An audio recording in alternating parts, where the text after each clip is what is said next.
अस्सलाम वालेकुम जी, मैं हूं doctor Maria Zulfiqar Khan. Welcome to my YouTube channel. उम्मीद करती हूं कि आप सब खैरियत से होंगे।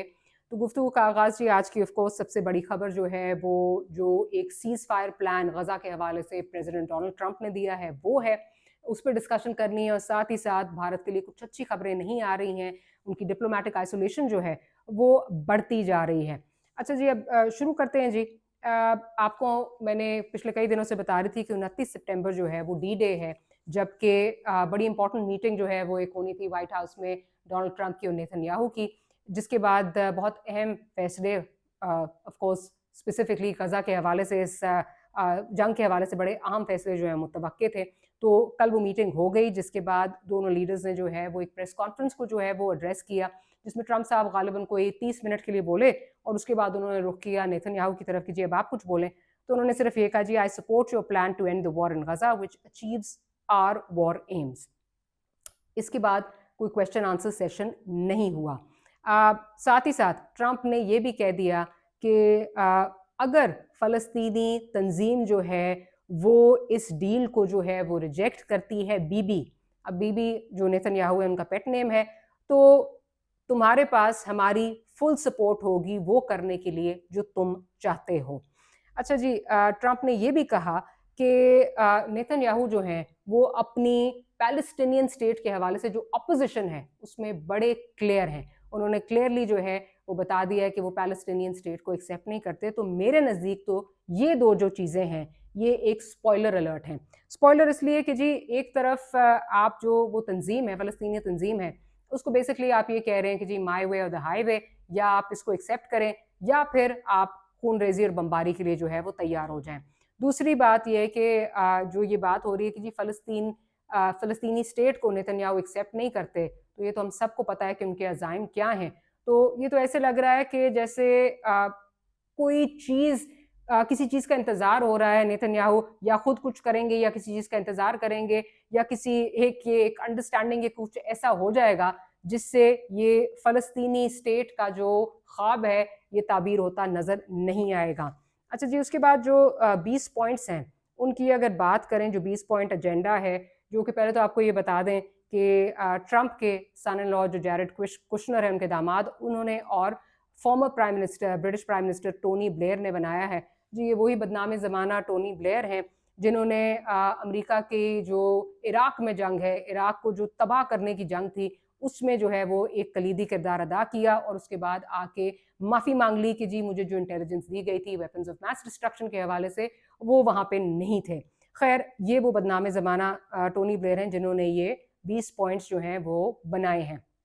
अच्छा जी, सबसे पहले ये कि जी सीधा-सीधा अगर बात करें, गज़ा जो है वो डी रेडिकलाइज़ होगा, एक फ्री ज़ोन होगा, डी रेडिकलाइज़्ड फ्री ज़ोन होगी जो कि अपने जो नेबर्स हैं, अपने जो हमसाए हैं उनके लिए कोई थ्रेट ना हो, ज़ाहिर है इज़राइल की तरफ जो है इशारा है।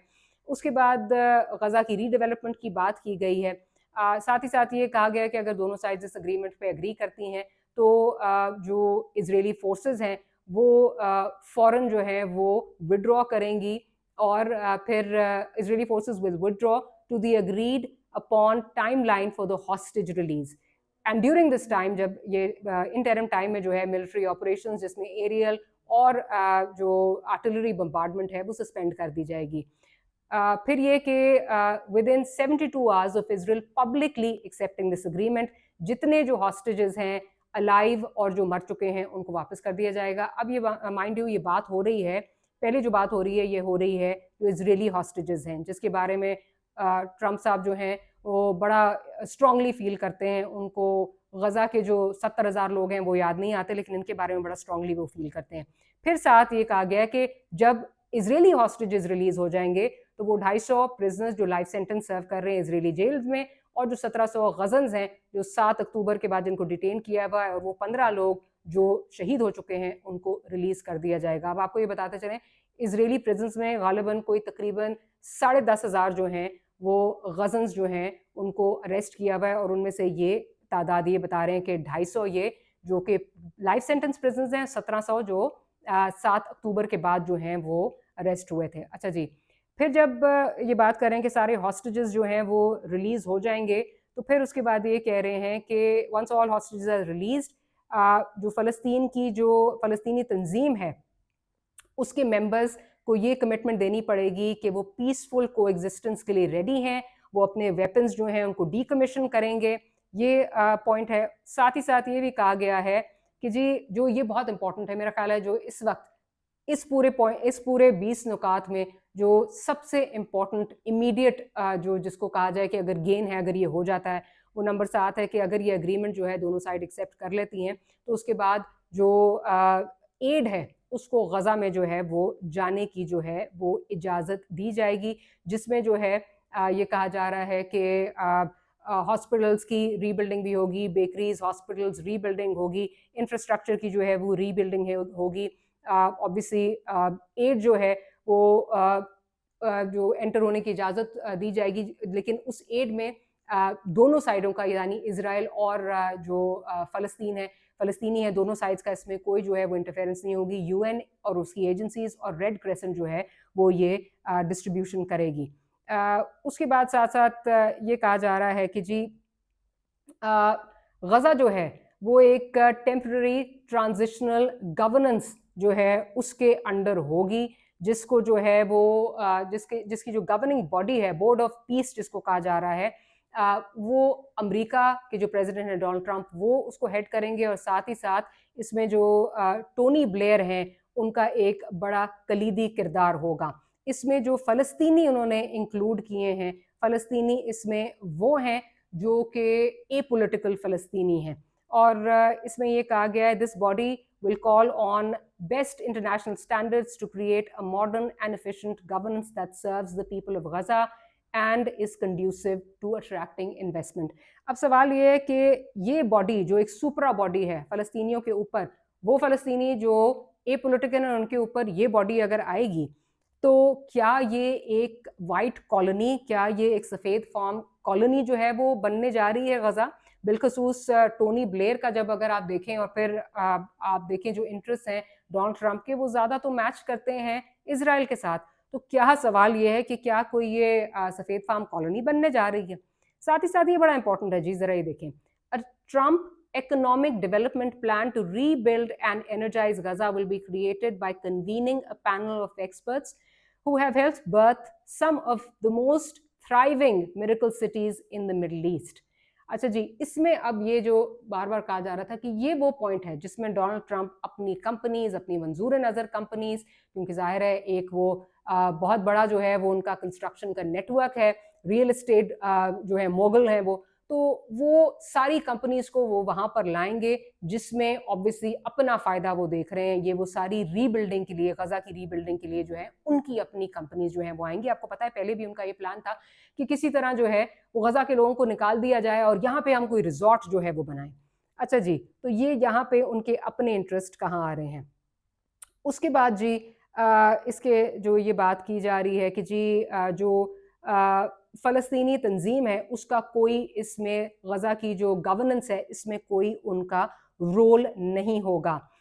फिर ये कहा जा रहा है कि जी जो एक गारंटी है वो दी जाएगी कि फ़लस्तीनी तंजीम जो है वो सारी इन चीज़ों को जो है, जो ये सारे जो ये पॉइंट्स हैं इनको अबाइड करे, इनसे जो है वो इनका जो है इनकी पासदारी करे।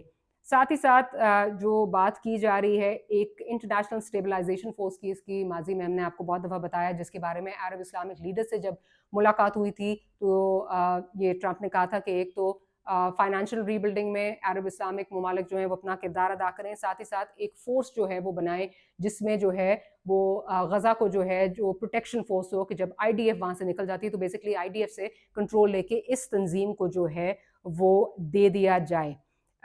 उसके बाद ये साथ कहा जा रहा है कि जी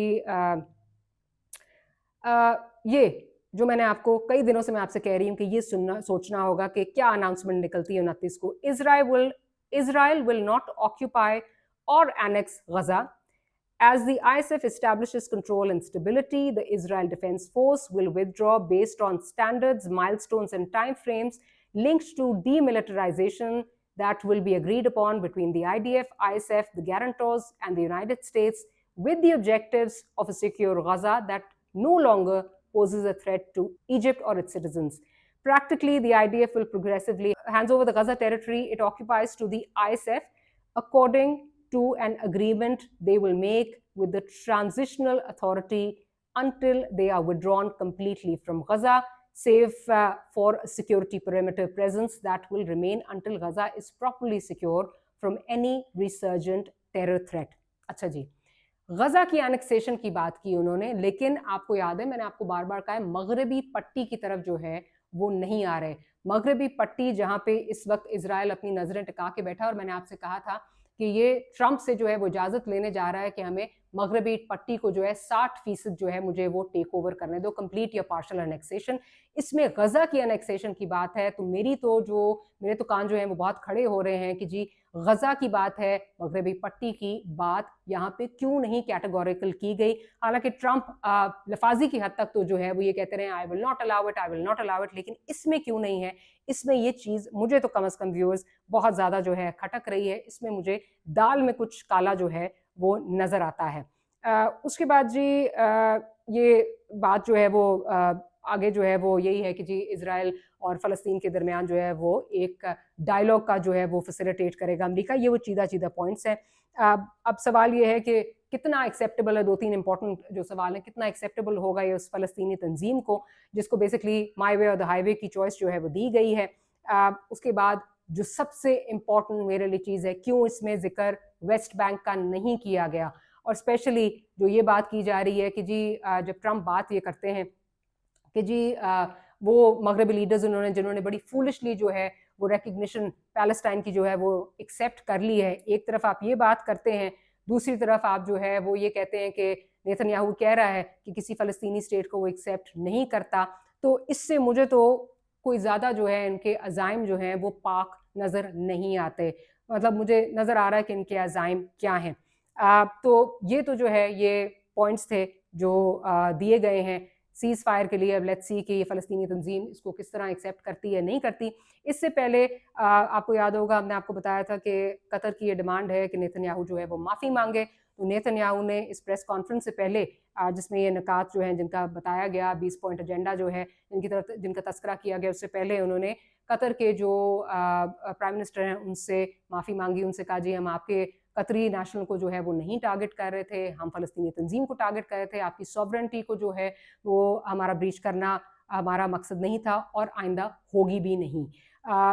ये उन्होंने जो है वो माफ़ी मांगी क्योंकि ये एक लॉन्ग स्टैंडिंग डिमांड थी कतर की तरफ से कि हम नेगोशिएशंस दोबारा तब स्टार्ट करेंगे, हिस्सा उसका तब बनेंगे जब नेतन्याहू जो है वो माफ़ी मांगेंगे। तो एक तरह से फेस सेविंग जो है वो मिल गई है कतर को।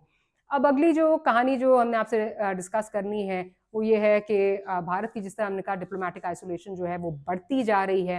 तो इसमें एक इजाफा हुआ, कनाडा ने जो है जी बिश्नोई गैंग को एक टेररिस्ट ऑर्गेनाइजेशन जो है वो डिक्लेयर कर दिया है।